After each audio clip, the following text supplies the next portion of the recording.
Ô mon cher frère, ma chère sœur, celui qui peut vous préserver de toute chute, celui qui peut garder votre cœur dans la grâce, puisse-t-il répandre ses bénédictions sur vous. Puissiez-vous ne jamais oublier que nous vivons dans les derniers jours du dernier âge de l'Église et qu'il a été prédit que ce serait un âge de l'Église tiède où on est tout simplement nonchalant quant à cela. Alors cessez d'être nonchalant. Venez vraiment à Christ de tout votre cœur. Je ne vous dis pas à quelle Église adhérer. Dieu ne vous demandera jamais cela lors du jugement. Non monsieur, l'Église dont vous faites partie, ça lui est égal. Il vous veut, vous, un individu. Et il faut que vous naissiez de nouveau et que vous receviez le baptême du Saint-Esprit. Sinon, vous êtes fichu.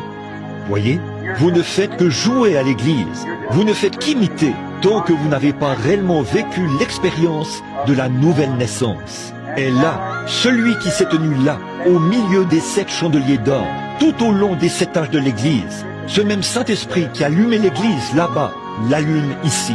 Or, il y avait des imitateurs dans cette Église, et ces Nicolaïtes qui étaient là, et tout au long, dans chaque âge de l'Église, il y avait des imitateurs.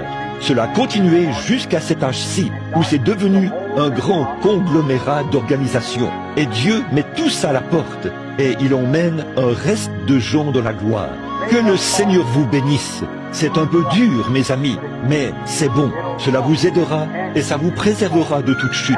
Eh bien, n'allez pas un peu partout pour dire « Frère Branham a jeté le blâme sur mon Église ». Ceci ne s'adressait à aucune Église. Ça s'adressait uniquement à vous en tant qu'individu. Jeuneur, si vous faites partie de l'Église baptiste, alors soyez un vrai baptiste rempli du Saint-Esprit. Si vous faites partie de l'Église méthodiste, soyez un vrai méthodiste rempli du Saint-Esprit. Peu importe ce que c'est, et vous ne serez pas une cause de déshonneur.